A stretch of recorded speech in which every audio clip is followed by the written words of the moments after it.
It's your pal Hayes Griffin. I am here at IBMA World of Bluegrass 2024, the last year here in Raleigh, and I am sitting with one of the hottest bluegrass bands in the business right now, Seth, Mulder in Midnight Run. So excited to have these guys here in studio for you. There's definitely going to be some fireworks here today, folks.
Do you care to maybe go down the line and introduce your band for us here first? Happy to, man. Yeah. On the fiddle, for the state of Maine, is Max Silverstein.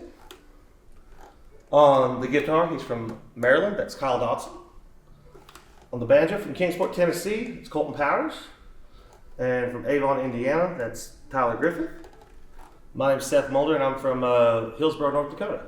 That's awesome, man. Well, to me, it seems like 2024 has been the year of Seth Mulder and Midnight Run. I feel like every time I open up Instagram or Facebook or something like that, it's fireworks, it's 300 beat per minute, hard driving bluegrass coming at me from Sweden or something. Do you feel the same? Has this year been treating you guys well? It's been a really good year. Yeah, it's funny because you know we're living in it sometimes, and you sometimes forget how fast things are moving. But yeah, it's been a great year. That's awesome, man. Really good. So you guys started out in 2018, is that correct? Yeah, the band, that's when we really first started as like trying to tour. Yeah, for sure. You've got 2 albums behind you, correct? Yep. And then I hear that there might be another one on the way this year. Is that you want to tell us a little bit about that? Absolutely. So yeah, we signed with Rebel earlier this year, in the beginning of this year, and we were really excited. We met them at IBMA last year, and we were really excited to work with them, and we kind of wanted to we had some ideas for a project we wanted to put together, and they were really open with it, with what we wanted to do, and so we along with that project, we had some special producers we wanted to work with, and so we were working with Ken Irwin and Dudley Cannell. Oh, wow. And it was kind of a unique situation because this was the first time Ken had ever produced anything that wasn't on Rounder, and this was also the first time that Dudley had ever produced anything. And but it was definitely a passion project for both of them. They're really into it, and it started back in actually a year ago when I met Ken for the first time, introduced myself and told him about what we were wanting to do, and then in January of earlier this year, we were like, got together for a FaceTime to see if we could make it happen. And then what started out as a call to see if it works, we just started planning it. And we're like, all right, let's figure out how we could find material and stuff like that. And so that song we just did is one that Dudley had actually pitched. Oh man. Yeah, he'd had it. He'd kind of had that one he'd always wanted to do with like the Johnson Mountain Boys, and never really got a chance to. And we kind of reworked it a little bit, added a chorus and some changes, chord progression and stuff like that. And yeah, it was really cool. That's great, man. And I'm glad you brought up the Dudley and the Johnson Mountain Boys, because I think I remember the first time I heard you guys, I got vibes of that at the old Schoolhouse record. It's just man, yeah, busting. You guys are doing that. Who would you say are like your main influences, and who do you guys listen to and try to emulate in the band? Oh man, like for me, I definitely, I don't necessarily try to emulate anyone, because I really try to, especially when playing and singing, because I just try to be myself, because I can't really be anybody else very well. But when it comes to influences, I would say my big singing influences would be Dudley, Dell, stuff like that, really traditional stuff. Mandolin players would be like Ronnie McCurry, Dave McLaughlin, Chris Steele. I had kind of an interesting background growing up in North Dakota, because I was like really into traditional bluegrass and like progressive bluegrass. Like I loved Cadillac Sky, I loved the Punch Brothers, Crooked Still, and it's funny because like a lot of the Rounder projects that they were putting out, I absolutely loved.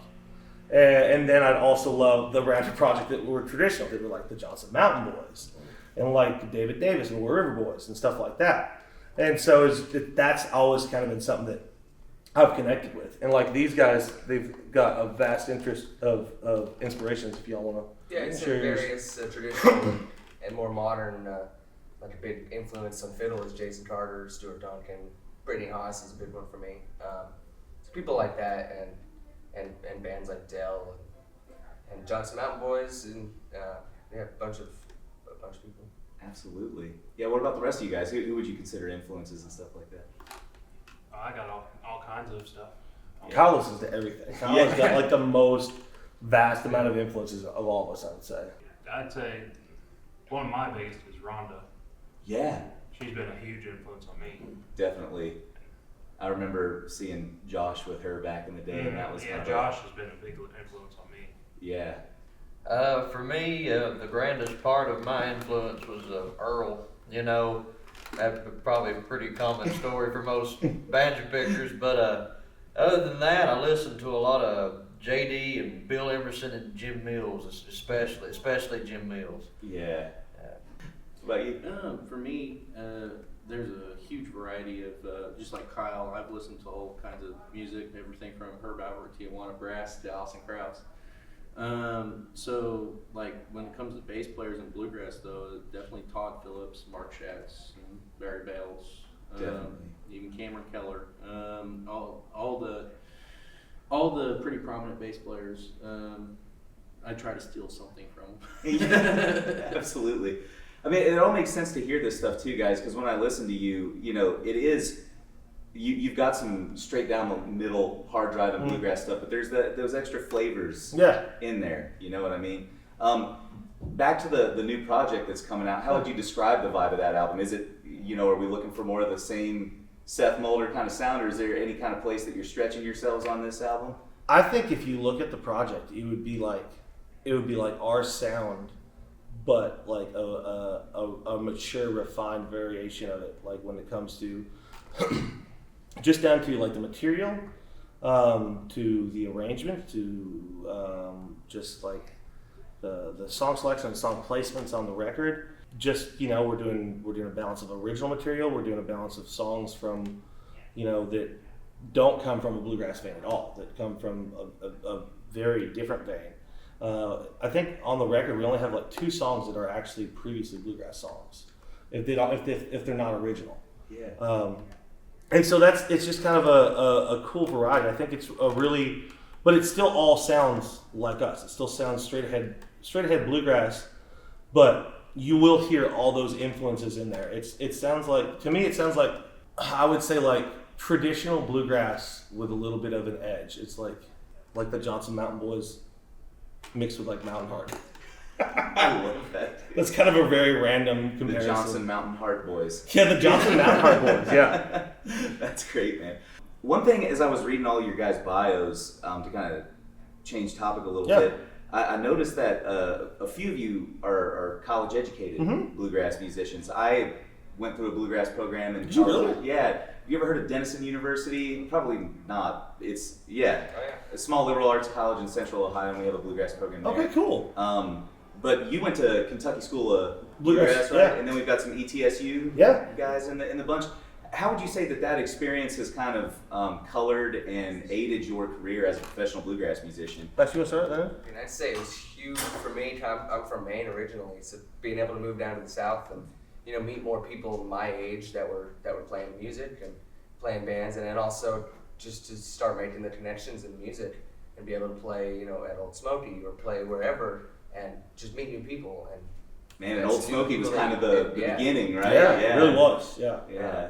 So yeah, definitely it was huge for that, and then huge for getting instruction with some of the people I grew up listening to, like taking lessons from Hunter Berry back when I was going to ETSU. So No big deal, right? yeah, right, great. That's great. I'd say it was very similar with Max for me because like growing up in North Dakota, like not a bluegrass hub, to be honest. Yeah. Not much there. And so really like the big push for me to move was to just to be around the music. That was the biggest thing, to be around other people that played. And that got me in the South. It got me around, I had this this kind of glorified idea of what like living in the South was like, that there was like jams like every day of the week and there was going to be like picking everywhere. And it really wasn't quite like that. Like there was like jams at Hardee's on every Tuesday. It really wasn't like that, but you watch a documentary and you assume it is. But that's just like the infatuation that you get with bluegrass when you get so caught into it. And like that's how I was as a kid. I just was ate up with it. And so I moved there, and I got bit by the bug, and I just wanted to pick all the time. And it was really good for that, getting me around other people, because like before then I'd never really been to IBMA or really been to Spigma and stuff like that. And it was just being able to be like, oh, I can go to Spigma, I can go to IBMA, it's a lot easier access to all this stuff, and really being around better players. Just that's the biggest thing for me, is that if you play with people that are better than you, then you're going to get better. Absolutely. So it sounds like just like access Yeah, to the network. 100%. Yeah, that's great to Yeah. hear. But any comments on school or anything like that? It just give me access to things that I wouldn't normally, have. Of course, I haven't necessarily been in bluegrass, probably maybe as long as the rest of these guys. I didn't grow up in it. There was plenty of jams where I was from, I had at least 2 or 3 a week, but especially over in like Nicholsville, Virginia, a fella named Alan Hicks runs a venue over there, which is now part of the Crooked Road program. Okay. And there was a Pizza Plus, believe it or not, 5. It's kind of funny you talk about having a Hardee's jam. Yeah. Yeah, there was a Pizza Plus like 5 minutes from me, and they used to have jams on like every Friday night. So everybody would either be at the Pizza Plus at Alan Hicks, and then the following day they would be down in a place called the Raytown store, little country gas station type store. Yeah. But as far as ETSU is concerned, it gave me access to like vocal coaches and different sort of instruments. Like I was able to kind of play around with the idea of taking on other instruments, and the sort of banjo instruction that was there was not necessarily what I would have normally had access to. A lot more kind of advanced, a little bit more advanced stuff. It gets into like all the Bailiff Fleck and melodic playing, that I don't normally use. But I mean, it was great to have that and have it under my belt, so I understand where it's useful and where it's not. You know what I mean? Exactly. Yeah. Kind of how to place your style Mhm. in between all that stuff or Yeah. something. Yeah, that's cool, man. I love hearing other guys' experience about Yeah. college and stuff too. I can totally relate to what you're saying, because I didn't grow up in this stuff. It was more like college threw gas on the fire, Yeah, for the bluegrass community and whatnot. You mentioned Spigma a minute ago. You guys are coming off of an award there last year, Mhm. right? Yep. Can you talk about that a little bit? Yeah, we are. So our first actual record that we had out on a label was with Mountain Fever, and we had the song "My My My" on it, and it was up for Spigma Song of the Year, and we didn't expect it, but we ended up winning it, and we were really excited. We were tickled. The song did really well for us, and we really liked playing the song, and we were excited that it did well. And it's an old Bass Mountain Boys song. I've always been kind of peculiar about how I find our music. I always try to take a lot of care in finding our music. So, I've got, whenever we're looking for stuff for a record, I'll like dig through either listen to old albums, or I'll always go through like different playlists on Spotify. I'm always searching for songs, and it was no different for this new record, except for I'll search through other genres, I'll search through other writers, I'll search through our own material. When it comes to looking for music, we're just looking for the best music, whether it's something we've written ourselves, whether it's something someone else has written or whatnot. But I've always found that I really enjoy a lot of the Bass Mountain Boys material, and that was one that they had on a record that they put out and they never really did anything with. I talked to a couple of the guys from the Bass Mountain Boys, and they said they recorded the song, and they said they don't ever think they ever played it out once. And they said, yeah. And I want to say they recorded it back in 1981. And they're like, we hated the song, so I'm glad you like it. It's like, well, thanks for the tune, guys. I appreciate it. Yeah. So it's funny. They're like, I think it's one of them. Their label or something made them cut it or something like that. So I was like, well, whatever works for us. So yeah, there may be some friction. Maybe some friction there. Who knows? Who knows? But we found it and we liked it. And when we heard it, I was like, well, this is catchy, and we made it our own and changed it up a little bit, and and people really, really like it. It's got a pretty easy chorus to remember, I would say. Yeah, man. Do you guys want to play it? Sure. We got you. Ready? Yeah, man.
One thing I wanted to ask you specifically, Seth, Yeah. the channel that I run here is mostly like educational content, if you guys haven't seen it before. And one of the questions that I get asked all the time by like my mandolin students and guitar students and stuff, how do I play fast? And you guys play fast. So do you have any thoughts on that? Get you a banjo player in Colton, and you just can't. You just gotta have not do it. someone nipping at your heels. Is But that what it is? honestly, people ask me that all the time at camps and stuff. Like I was like, have Colton, get you a Colton, and then you just don't have an option, and then you figure it out. Literally, that's Trial like, by fire is what you're saying. literally, yeah, man. I kid you not. Like before Colton, there was speed, but not that kind of speed. And then with Colton, then there was, but like in reality, like I'm literally. flash apparently now. Did you hear that maniacal laugh that he just let out? Yeah, I know. He loves it. He loves knowing that he's the cause of my carpal tunnel syndrome. No, but really, like, it really has, like, it's like I was saying earlier, like, play with musicians that are better than you. And, like, playing with musicians that, like, I can't play as fast as Colton when he joined the band, but I had to figure it out. Like, I still have to figure it out. Sometimes I'm like, hey, man, let's slow that down. BPMs. It's cool. Let's ease that a little bit. But honestly, yeah, it's just, and like for me, it's just like it's been a lot like, you know, it's always been a little challenging with us because, you know, when we've got like our big thing that kind of helped us get going was like we had that we've got the full-time gig at the Moonshine Distillery. So where sometimes we have time to like, as in your normal everyday, like you have downtime to like sit and hone your craft. But when we're playing every day, it's really hard to change up your style. And when you're into transition, like if I want to transition to like a different pick style or a different thing like that, like I can't really do that if I'm trying to play every day. And so I found that really challenging. Like I went through this phase where like you know, watching like Thiele or Sierra Hall or stuff like that like do a lot of like closed positions. Like I do, like I kind of like I noticed that with speed. So I sat down and I was like, and I try to do that close, but I was like having to go play every day and go to work and play. It's like I can't do this and try to do that. So I found that really challenging. So I kind of have to try to like accommodate and figure it out in the way that I was comfortable playing. Mm-hmm. And so like I would mess around with different picks, and you know I found like for really fast stuff, and even sometimes I'll switch picks. Like I really like if we're playing something really fast. Like I really like an STP 60. Oh, like okay. I find that like rawhide type of things, like really notey things, I will much prefer that. Otherwise, if it's like more of like, it's kind of weird. I tend to like, even right now I'm going through a phase where I'm just trying to use one pick and not switch. But like if we're in a feisty mood and we're going to play really fast, then I will switch. Feisty mood. If we're in a feisty mood, I'll do that. I will. I got it back up in my pocket, and I'll be like, I'm gonna switch. Yeah. What pick are you using right now? It's to be honest, it's like a tone slab, and it's like the tweener pick. It's like not the. It's the one that's like a step above the STP, but not the TP size. I don't know exactly the size of it, but the FS, that's the one. I think it's just like a little bigger. So I like it because I like it for playing guitar and stuff like that. It's just a little bit bigger because it has a little bit more grab, especially for like mid tempo stuff and like stuff that has a little more bounce. I like it has a little bit more control, and I like having that. Whereas like a smaller pick doesn't necessarily have that for my playing style. But if I'm gonna play fast, just how I play and stuff like that. It's just so that's kind of like how my approach to playing fast was, and it's different just because like to where we played every day and like not necessarily having the opportunity to sit and try to redevelop my style, my playing style. Yes, I've kind of figured it out. That's interesting to hear, and tell me if I'm wrong. This is something that I've kind of figured out because speed is not something that I have really been able to access except for in the last like 3-4 years. Yeah. And I think what I realized after a while is that you just got to keep trying. Yeah, 100%. Doing it, right? Like yeah. Fall on your face a million times, yeah. and then. So I think I hear a little bit of that, right? You know? Oh, absolutely. It's trial by fire, man. Yeah. If you just do it and keep trying and you keep playing it, and there would be points, you know. And to be honest, you know, playing at the distillery like made me the player that I am. Like it was a disadvantage because I couldn't change my style, but it was also such an advantage because I was playing every day. So even though I couldn't change my style, it helped me become so much better at how I was playing. It helped me with that speed. You know, say we're playing Shuck in the Corn. Well, we could play Shuck in the Corn 12 times. Yeah. If we wanted to throughout that day. And we could do it just as fast if we wanted to. And, you know, I could try a different break. And it helped me be really creative. And it helped me figure out, you know, it really helped me find my style of how I play. And like that's when we were talking about earlier, like I've got lots of influences, but I don't necessarily try to play like anybody because like never been great at just trying to copy somebody. But I love hearing other people's licks and hearing what they do and other instrument things. I love trying to steal banjo licks and play them on the mandolin and stuff like that. For sure. But I like to try and do stuff like that and just be creative. And that's really kind of what's helped build my style. Great, man. Yeah. Yeah. Thank you for shedding some light on that. Yeah, absolutely. You heard it here, folks. Try. Try. Don't give up. So what do you guys have going on at IBMA and maybe beyond? What's going on here for you? Man, we've got all sorts of good stuff. We got a bunch of showcases that we're doing. We're doing a bunch of unofficial showcases. We got a showcase tonight in the Rebel Room. Then we got some more showcases tomorrow night. And then we've got a few more festivals this year. We've had a busy year. It's starting to slow down a little bit. We're going out to California still. We're going out to Louisiana. We got some runs. Station Inn, Nashville stuff coming up. So if you're interested in seeing us, come out there. Check out our website. It's midnightrunbluegrass.com. We got social media, all that stuff. So follow us on there. If you want to hear us play fast, you can do it there. And we'll play some slow stuff too. Don't worry. But yeah, so that's kind of what we got going on. But yeah, we've been doing we've been really busy. It's been really good though. We did our first couple of camps this year. We'd never taught at camps before. Oh, cool. But, which ones did you end up? We did the Northern Lights Bluegrass Festival and Camp up in Saskatchewan, and that was really cool. If you haven't done that, that's a super cool experience. Super cool festival. Really love those guys up there. And then we did the Strangery Grass in Norway. Oh wow. That's awesome. When was that one? July? Yeah, so we were just passing each other. Yeah, we like ships in the night, man. I was going to say, I went to Sweden a Yeah. couple weeks after that. That's awesome. And so that's cool. And we enjoyed it. That was our first time kind of getting to experience that. But it was fun. It was fun. And then we just, we were over in Europe for a couple weeks, and we always enjoy getting to do stuff like that. It's always so much fun. So how fast did that happen for you guys, international touring, after you started in 2018? So it's kind of funny. Our story began with international touring. We played maybe one festival in the U.S. outside of the distillery. We played a festival in Georgia, the Hoboken Bluegrass Festival. Mm-hmm. And outside of that, the first thing we really did was tour in Ireland. We had I had some friends. Previously, I'd gone over and done the Monty Bluegrass Festival in Scotland with a band.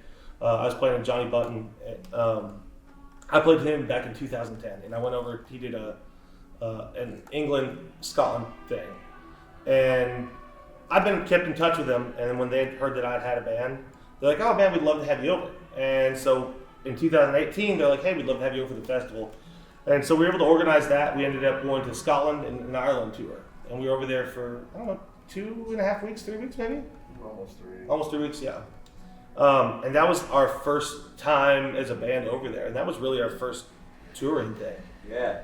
It's really interesting to me because I feel like as I've gotten to know you guys online and see you everywhere, it's like every other video you're not in the United States, So it's like it has been interesting. Like a lot of our presence, social media presence, and a lot of what we have done, and like how we built our reputation and stuff, like has a lot of international stuff. Like we'll go every other year usually. Like we've been over to Ireland 2 or 3 times, and we've been over to Europe. We've done 2 Europe tours now outside of that, and we're working on doing some other stuff. So awesome.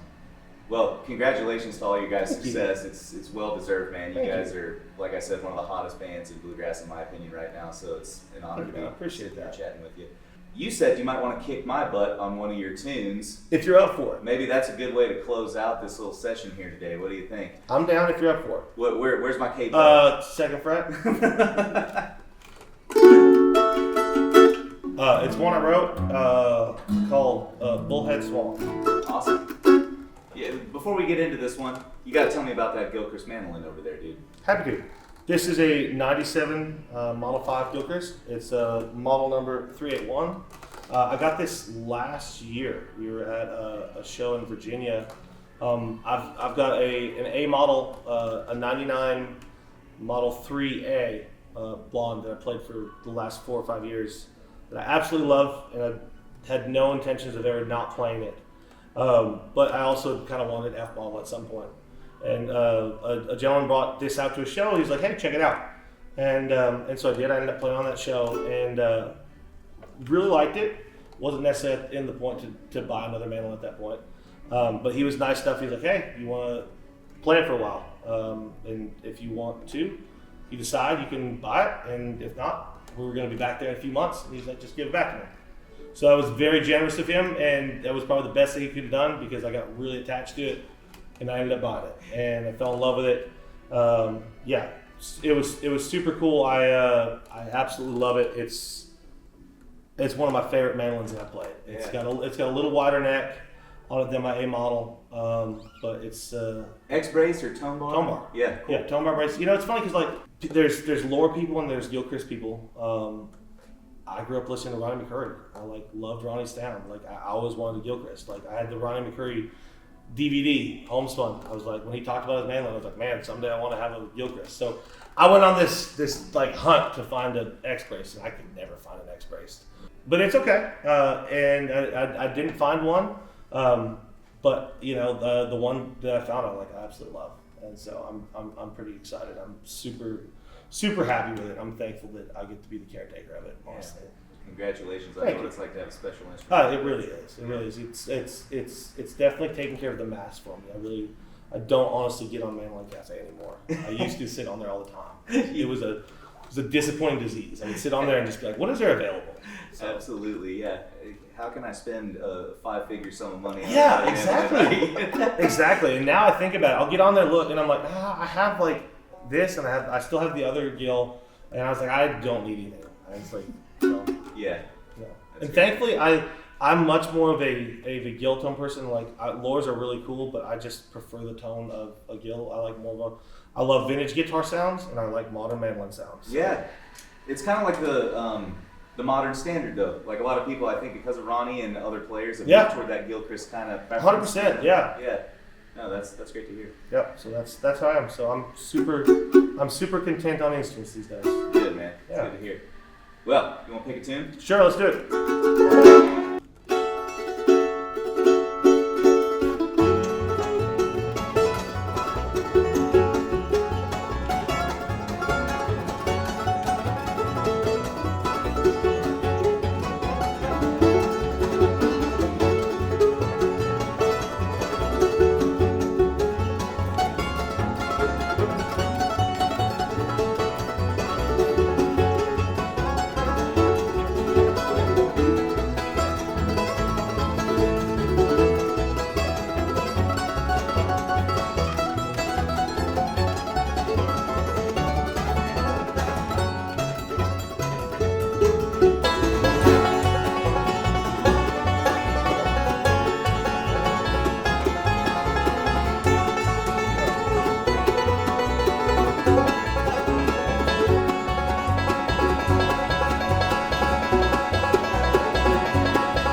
Mulder and Midnight Run, thank you guys so much for coming in and joining me here. Man, thank you for having us. Yeah, thanks so much to IBMA for putting this together and for naming me artist in residence so I could interview cool people like this. You man. Yeah, we'll catch you guys down the road. Peace.